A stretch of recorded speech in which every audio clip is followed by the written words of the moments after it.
Primeiramente, bom dia a todos. Me chamo João Paulo, sou R4 do de Neuroradiologia do Grupo Apvida, só da Prudente. A gente vai conversar um pouquinho hoje sobre as principais complicações crânioespinhais e neurológicas da osteogênese imperfeita, tá? Começar falando aqui que realmente a osteogênese imperfeita é um distúrbio genético, tá? Que afeta principalmente os ossos, articulações e diversas outras estruturas que normalmente contêm uma quantidade substancial de colágeno tipo 1, tá?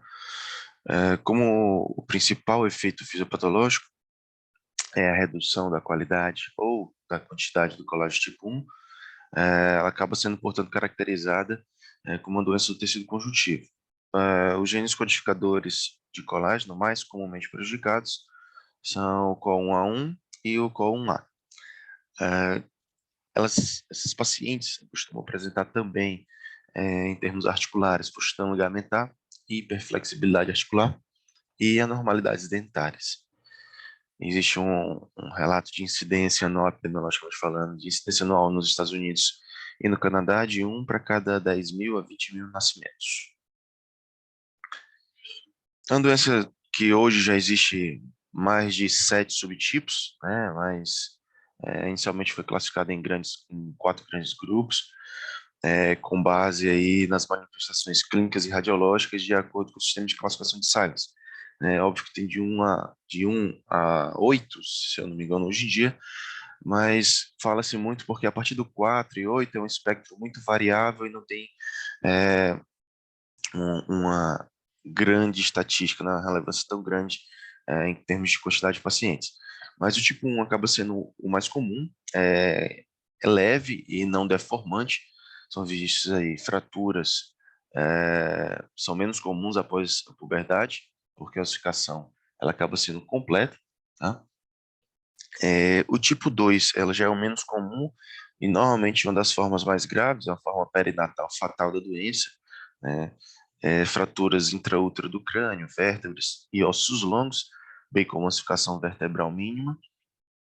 Tipo 3, ela é severamente deformante, principalmente aqueles pacientes que conseguem ultrapassar esse período perinatal, mas esses pacientes costumam apresentar aí esclera azulada, nariz pequeno, calvária mole, micrognatia, e é importante saber que essa diferenciação às vezes é muito difícil desse padrão dos tipos, né? Tanto a diferenciação do tipo 1 e tipo 4, que costuma ser menos deformante e geralmente é moderado, né? Podendo apresentar, obviamente, um espectro grande de gravidade, desde casos minimamente graves até casos bem graves como o tipo 2, tá? Aqui é uma tabelinha só a título de curiosidade para depois para uma busca ativa rápida, né? Falando aí sobre as características de cada um desses tipos principais, tá? E as suas alterações mais comuns quando existem, tá? Começar já falando aqui das malformações cranianas, tá? Existe uma subdivisão aí entre as alterações de crânio e base de crânio e alterações neurológicas, falando obviamente neuroparenquimatosas, né, falando das alterações cranianas, alterações da junção crânio-cervical, né, crânio-espinhal e as alterações da coluna. Tá? Vou começar falando aqui sobre as malformações cranianas. Em relação ao crânio e base do crânio, né, sabe-se que normalmente existe esse formato de rosto triangular, uma testa proeminente, né, com malformação mandibular, que muitas vezes gera uma maloclusão desses pacientes. O comprometimento generalizado de osso membranoso, né, e endocondral, acaba levando a algumas alterações específicas, como formação excessiva de ossos vornianos, né, calvária anormalmente fina ou também espessa, e o fechamento prematuro ou tardio das fontanelas e suturas, tá? Lembrar que esses ossos formianos nada mais que são ossos acessórios ao longo das suturas, né? E eles costumam ser múltiplos e costumam persistir na idade adulta, tá? E existe uma alteração, né, de fechamento dessas suturas. Uma dessas denominações mais comuns é a braquicefalia, né, que é uma deformidade de crânio bem comum no espectro da osteogênese perfeita. E braquicefalia é essa que nada mais é do que uma fusão prematura aí da sutura coronal, que eu vou mostrar, exemplificar mais à frente nas imagens, e isso vai levar o quê? A um supercrescimento compensatório na sutura sagital, lateralmente, né? E posteriormente, né, caudalmente, das suturas lambdoides, tá?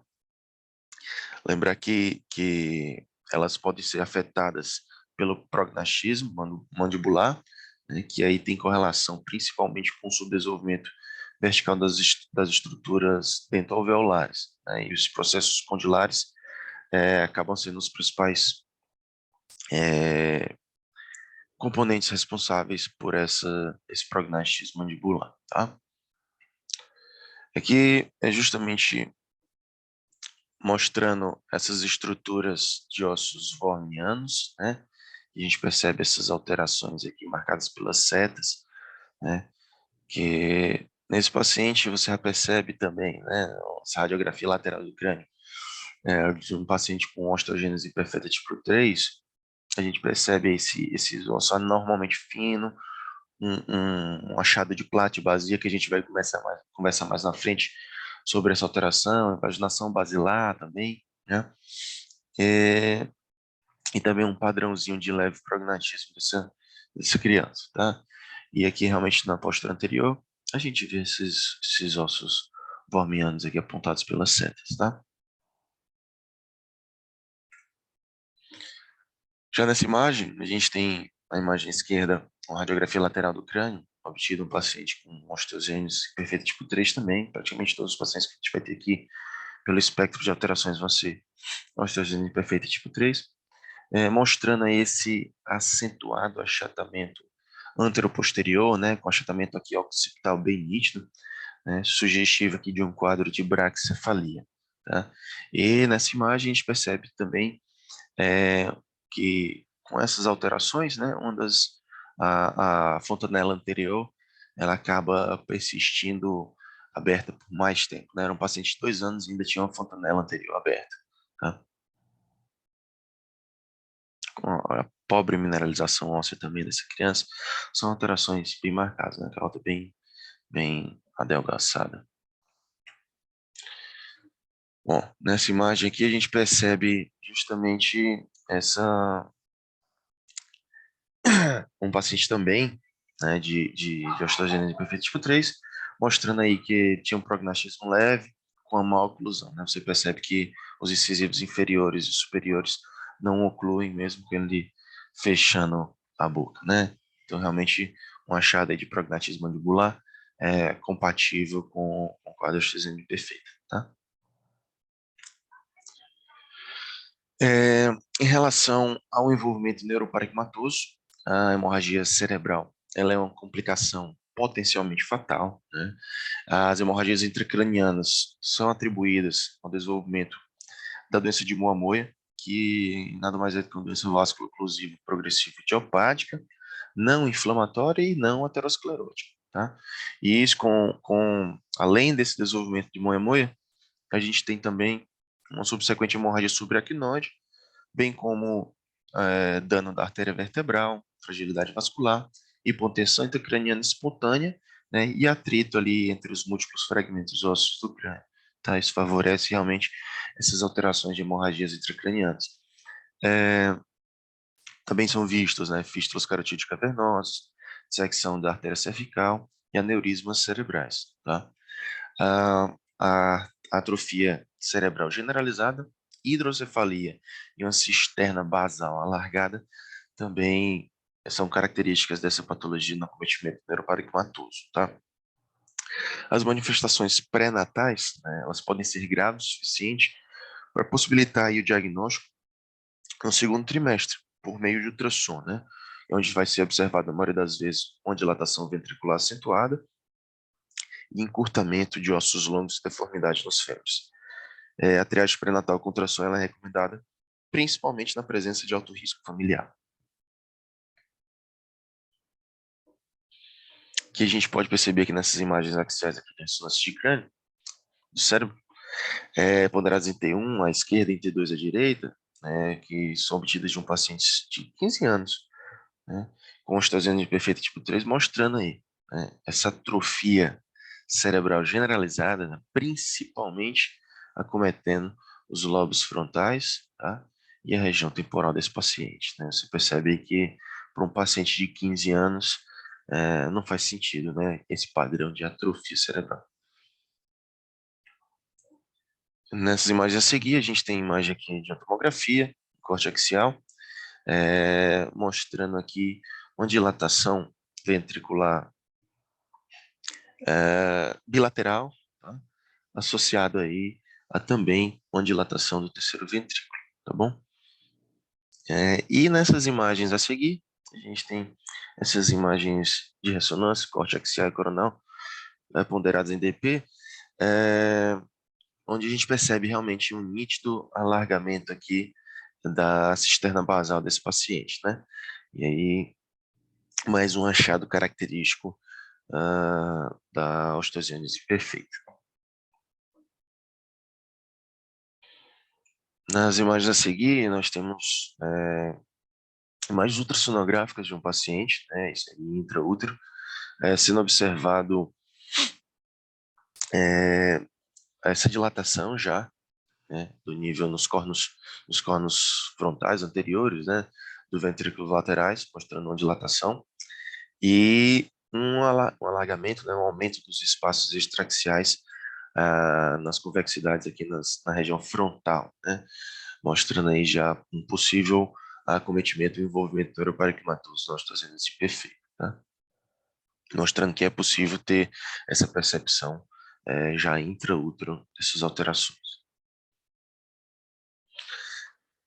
Falar um pouquinho das anormalidades da junção crânio-cervical, tá?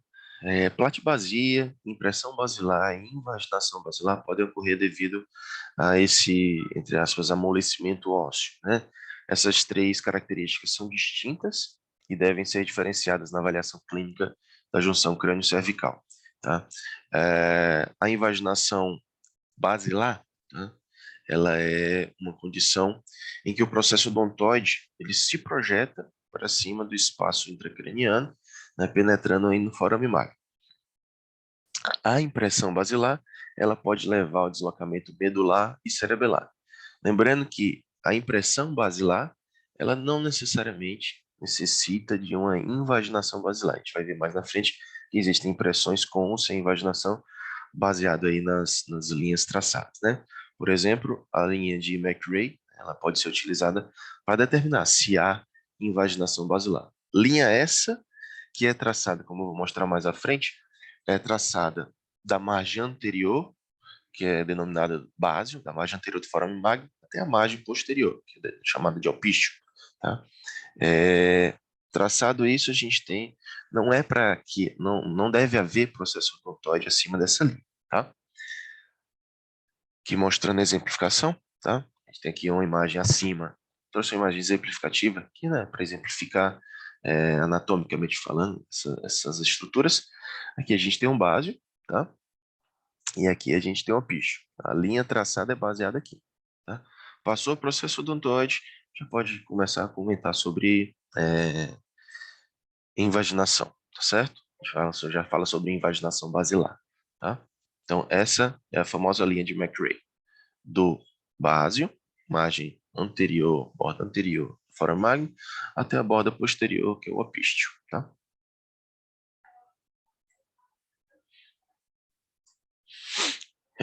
Há alguns outros métodos alternativos, entre eles a linha de Chamberlain e a linha de McGregor. A linha de Chamberlain ela é traçada entre a borda posterior do palato duro e a margem posterior do forame magno, tá? Aqui, no caso o opício, tá?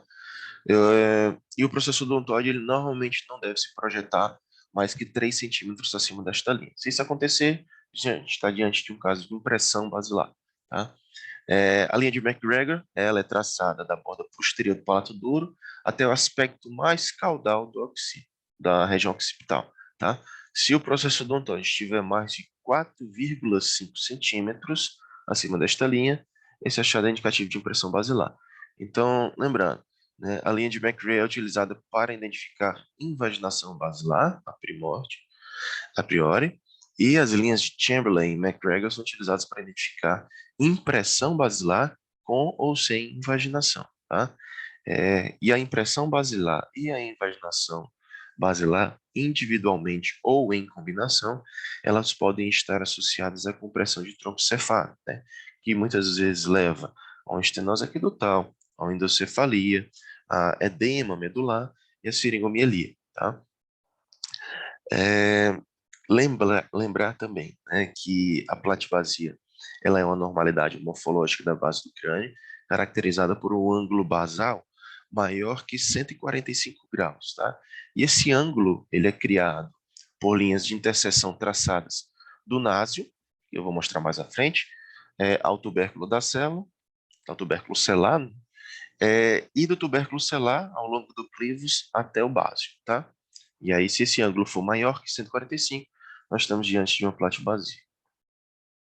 Aqui exemplificando, né? Aqui a gente tem uma linha traçada no aspecto mais posterior do palato duro em direção ao opístio, tá? E a gente vê um processo odontoide aqui avançando 8,5 centímetros, né? E a gente tinha visto que pela linha de Chamberlain ele não pode avançar mais que 3 milímetros, perdão, né? Ele está avançando 5,5 milímetros a mais do que o aceito, né? Então a gente está diante de um caso de invaginação basilar, tá?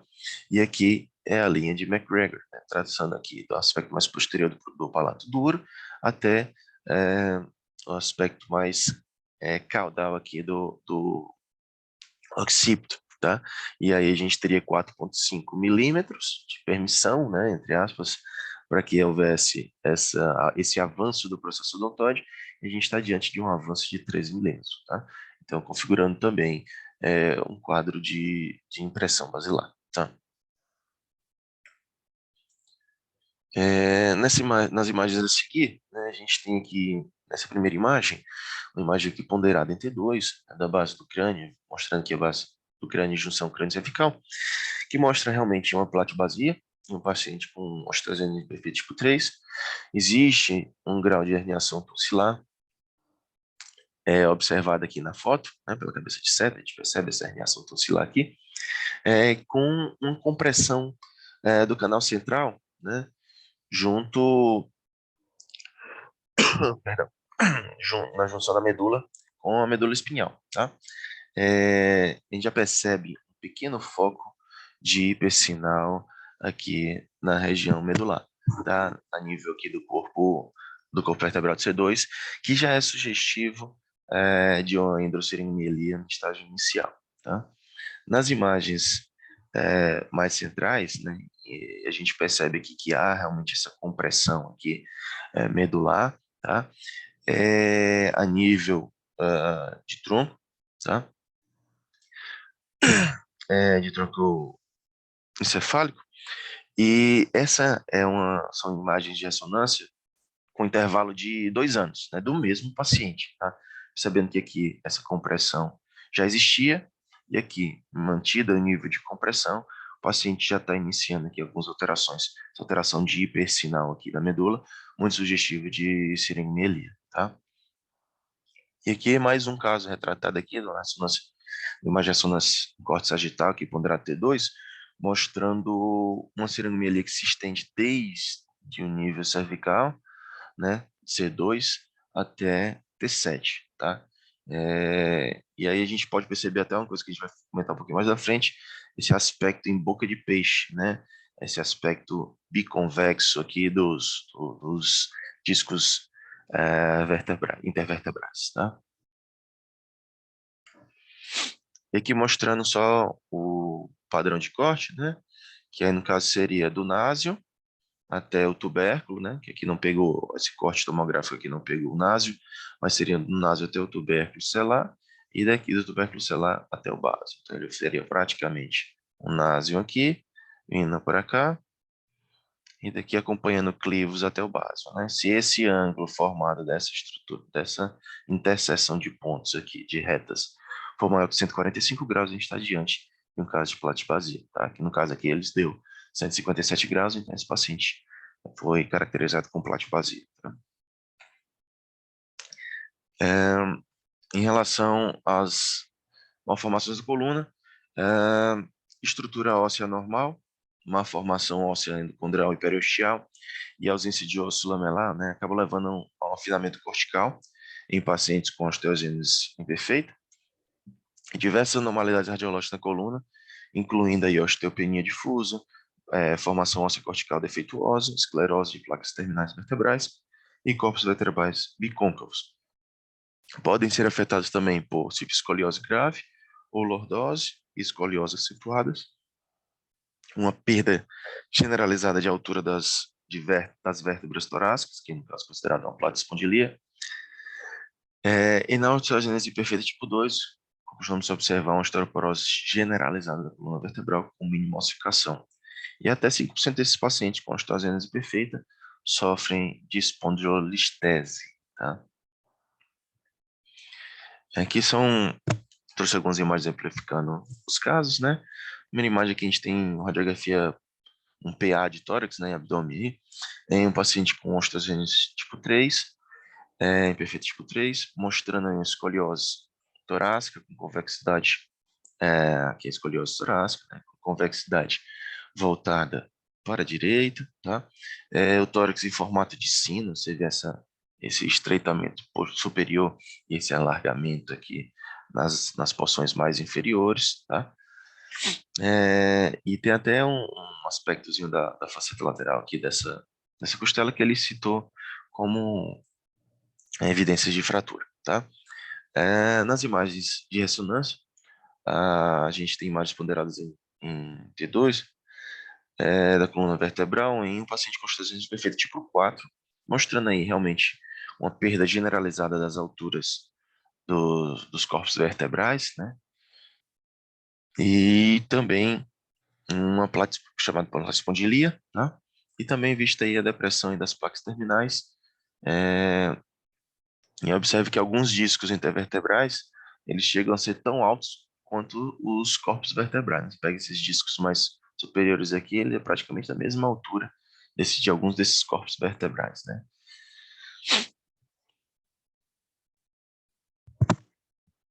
Na primeira imagem, né, nessa radiografia lateral da coluna torácica inferior e lombar, em um paciente com osteogenese tipo 3, a gente percebe aquele aspecto em boca de peixe, né? Até um processo esclerótico aí das placas terminais, associado a esse padrão de biconvexidade dos discos intervertebrais que a gente pode observar, né? E a biconcavidade aqui dos discos, dos corpos vertebrais bicôncavos e a biconvexidade dos discos, né? Promovendo esse aspecto em boca de peixe, né? Nessa imagem central, a gente percebe uma radiografia anteroposterior de um lactente com osteogenese tipo 2, que costuma ser mais grave, né, mostrando aí o encurtamento desses ossos longos, né? Olha esse padrão de fêmur dessa criança, tá? Um tórax, uma caixa torácica, né, bem de tamanho bastante reduzido, tá? E uma osteoporose generalizada, né, com mínima ossificação, né? Olha o padrão ósseo dessa criança, olha a ossificação e a mineralização óssea desse paciente, né, bem reduzida, tá? E na última imagem, a imagem à direita, objetivo justamente de mostrar essa questão foi a imagem da coluna, radiografia lateral da coluna lombar, né, do paciente com osteogenese tipo 4, mostrando aí um defeito de paz interarticulares, no corpo vertebral de L5, tá?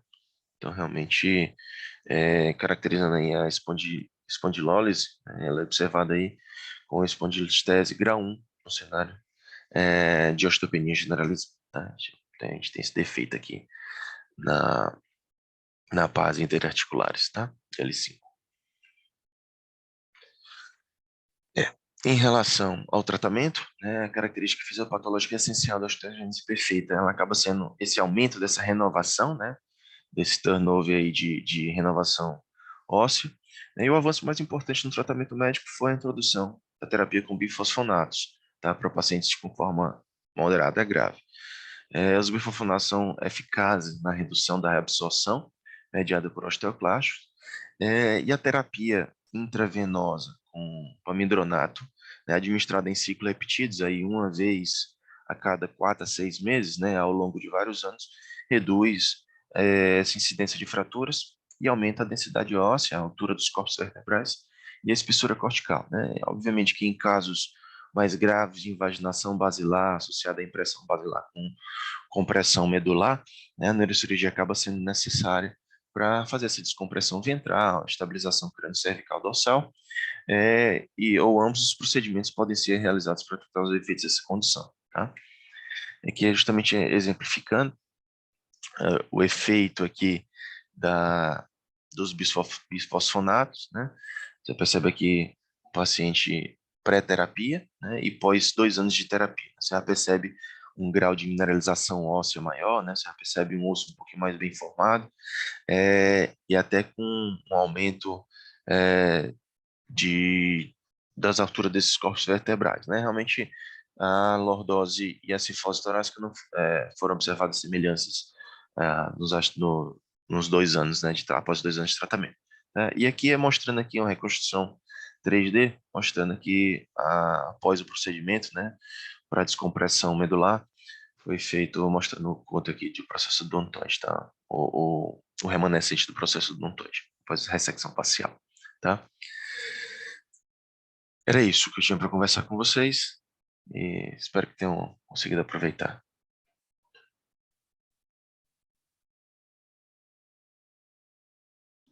Boa essa reunião, essa